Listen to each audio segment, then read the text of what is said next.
A woman takes part in a slut walk protest in Central Seoul July 16, 2011. About 100 protesters, mostly women, attended the slut walk protest march, which became a movement of rallies around the world after a Toronto policeman suggested in January 2011 that women could avoid UAL assault by not dressing like a slut. Copyright 2011 Reuters. The allegations against Hollywood producer Harvey Weinstein, together with social media's Me Too phenomenon, where hundreds of thousands of women and girls spoke out about their experiences of being ghouly harassed or assaulted, have struck a real chord in South Korea. Some South Korean women started sharing their experiences of UAL harassment and assault, which triggered discussion and brought out accumulated anger and frustration.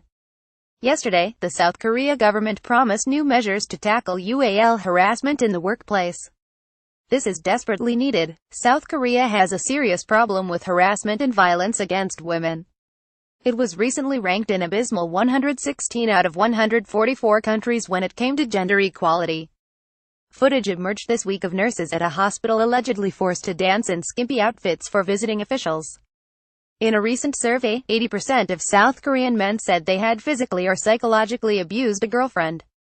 The country has the unhappy distinction of having the third highest rate, at 52.5%, of female murder victims in the world, a fact attributed to the murder of women by intimate partners and the government's failure to effectively enforce laws against domestic violence.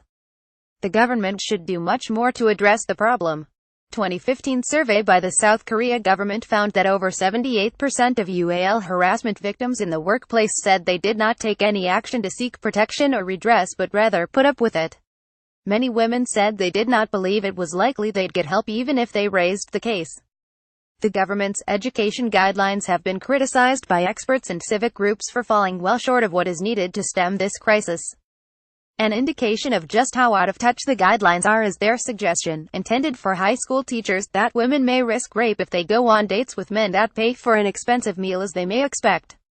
The government pledged this week to require all employers to provide anti-UAL harassment training, make it easier to report abuse, and hire specialized staff to handle complaints. It also promised tougher penalties for both perpetrators of harassment and abuse, and for employers who fail to respond appropriately to the new regulations. These are positive steps, but much more is needed. The government should follow through on its promise, consult with survivors, take strong measures to deter retaliation against complainants, and make these reforms part of a broader effort to promote gender equality and end tolerance of abuses against women. From Hollywood to Seoul, it's time for a change because women are tired of putting up with abuse.